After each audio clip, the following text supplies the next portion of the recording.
એક ગામ હતું. તેમાં અનાજી નામનો એક વ્યક્તિ રહેતો હતો.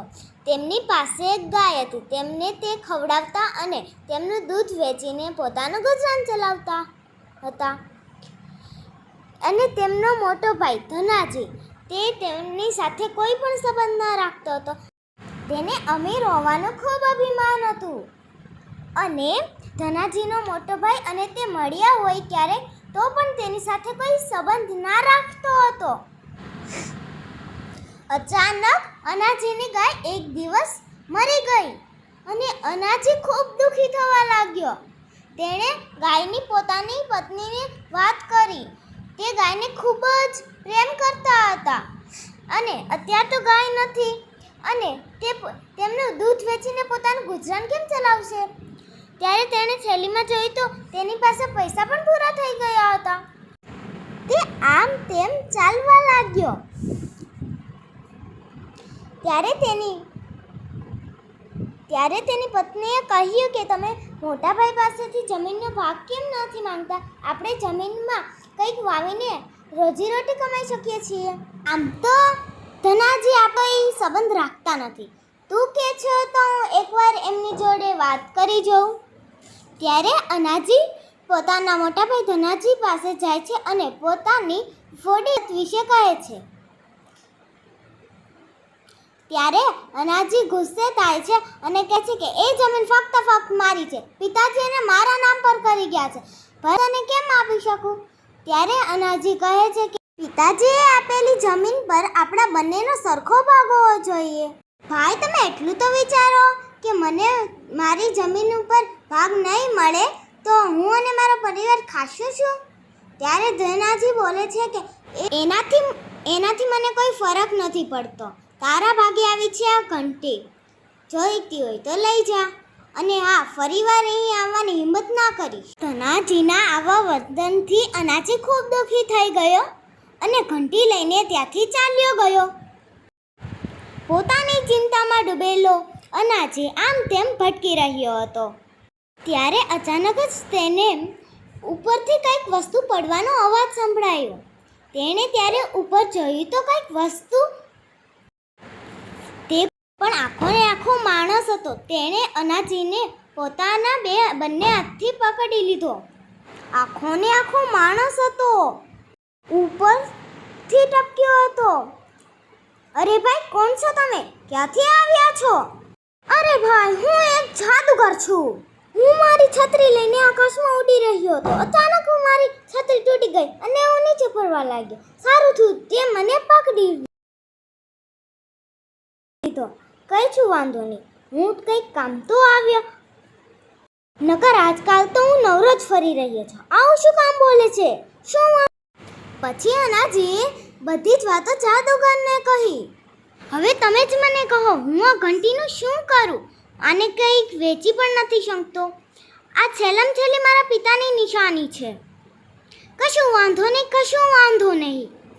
આ ઘંટી છે તારી. લે, હવે આ જાદુઈ ઘંટી બની ગઈ. એટલે આ કોઈ હવે સાધારણ ઘંટી નથી, એક જાદુઈ ઘંટી છે. તેની પાસે જે માંગીશ તે મળી રહેશે. શું તમે સાચું બોલો છો? મને તો વિશ્વાસ જ નથી થતો. કશું વાંધો નહીં. એકવાર ઘંટી પાસે માંગીને જોઈ લે. કેટલા દિવસ થઈ ગયા મેં પેટ ભરીને ભાત નથી ખાતા. મારે ભાત જોઈએ છે. નાજીના આવું કહેવાથી જ ઘંટીમાંથી ચોખા બહાર આવ્યા લાગ્યા. અનાજી આ જોઈને ખુશ થઈ ગયો. તેણે પેટ ભરીને ચોખા ખાધા. ઘંટીમાંથી હજુ પણ ચોખા બહાર આવતા હતા. અરે બસ થઈ ગયું, હવે નથી જોતા. બસ ખાઈ લીધું. ખૂબ સરસ. આ ઘંટીને બંધ કરવા આની ઉપર લાલ કલરનું કપડું બાંધી દે છે. ઘંટી બંધ થઈ જશે. લે આ ઘંટી અને તારી બધી જ જરૂરિયાતો પૂરી કર. તારો ખૂબ ખૂબ આભાર. ધનાજી ઘંટી લઈને પાછો આવ્યો.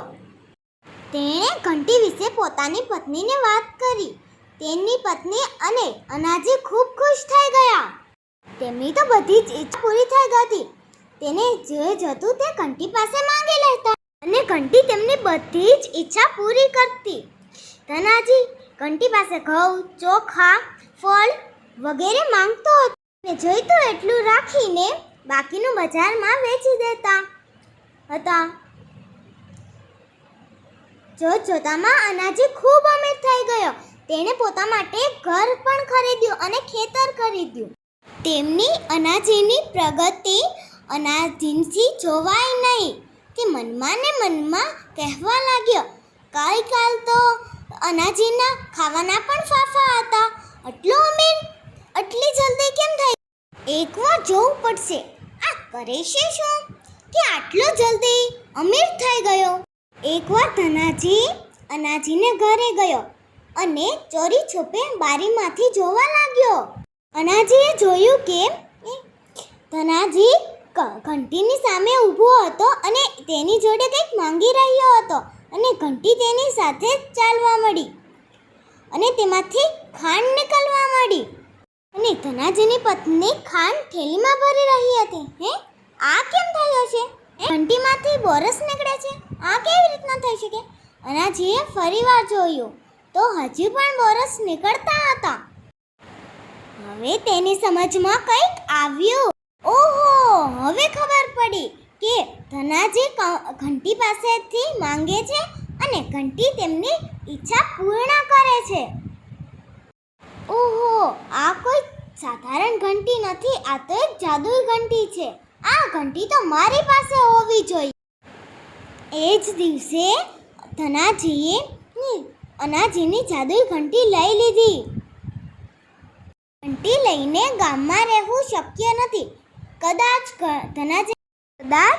ધનાજીને ખબર પડી જાય તો?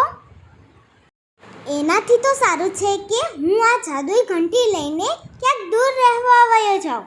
ઘરે આવીને ધનાજીએ જાદુઈ ઘંટીની પોતાની પત્નીને વાત, ચાલો આપણો બધો સામાન બાંધી લ્યો. આપણે સવાર પડતા જ આ ગામથી કંઈક દૂર ચાલ્યા જશું. સવાર પડતા ધનાજી અને તેમની પત્ની અહીંયાથી દૂર જવા માટે એક નાવમાં બેઠા અને લઈને બીજે ગામ જવા લાગી. ધનાજી મનમાં ને મનમાં હરખાવા લાગ્યો, હવે તો મારી પાસે જાદુઈ ઘંટી છે. ના, હું ઘંટી જોડે ખાવા પીવાની વસ્તુ નહીં માંગુ.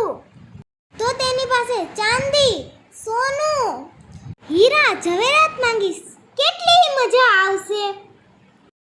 હું તો દુનિયાનો સૌથી અમીર માણસ બની જઈશ.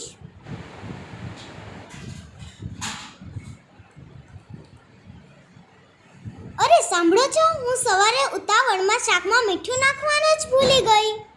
હવે મીઠું ક્યાંથી લાવશું? મીઠા વગરનું ખાવાનું મારા ઘરે ઉતરશે નહીં.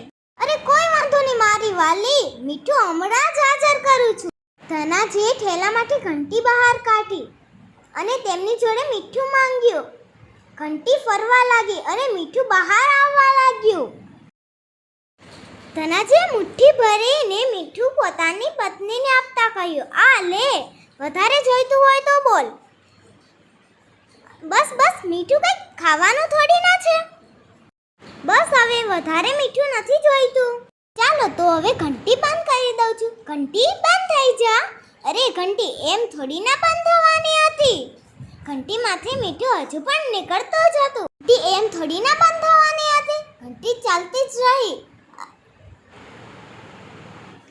ઘંટી તો ચાલતી જ રહી અને તેમાંથી હજુ પણ મીઠું બહાર નીકળતું જ હતું. અરે ઘંટી બંધ થઈ જા. અરે ઘંટીને કેવી રીતે બંધ કરવાની એ તો મેં જોયું જ નહીં. ઘંટી મીઠું કાઢતી જ રહી અને નાવમાં મીઠાનો ઢગલો થઈ રહ્યો. અરે આ શું થઈ રહ્યું છે? બંધ કરો ઘંટીને, નકર તો આપણી નાવ ડૂબી જશે. આ માર્યા ધનાજીની હાલત કફોડી થવા લાગી અને ઘંટી ઉપરથી એને બંધ કરવા લાલ કલરનું કપડું નાખવાનું હોય છે તેવી તો ધનાજીને ખબર જ ન હતી. ઘંટીને બંધ કરવા માટે ધનાજીએ બધા જ બંધ શબ્દના સમાનાર્થી શબ્દ બોલવા લાગ્યા. બંધ થઈ જા ઘંટી, બસ વધારે નથી જોઈતું, બસ બંધ થઈ જા. બંધ થઈ જા, ઊભી રહે હવે, વધારે નથી જોઈતું, બંધ થઈ જા. ઘંટી બંધ જ ન થઈ અને મીઠાના વજનથી નાવ ડૂબવા લાગી. અરે અરે મને કોઈ બચાવો બચાવો બચાવો બચાવો બચાવો અરે રે ઘંટી તું પણ બંધ થા અને મને પણ કોઈ બચાવો ધનાજીની સાથે સાથે તેમની પત્ની પણ ડૂબવા લાગ્યા ઘંટી પણ ડૂબતી રહી અને તેમાંથી ના ને મીઠું નીકળવાનું બંધ થયું કે ના ધનાજી અને તેની પત્નીને કોઈ બચાવવા આવ્યું ઘંટી ડૂબતા ડૂબતા તળિયે વહી ગઈ અને તેમાંથી હજુ પણ મીઠું નીકળતું જ હતું હવે સમજ્યા દરિયાનું પાણી ખારું કેમ હોય છે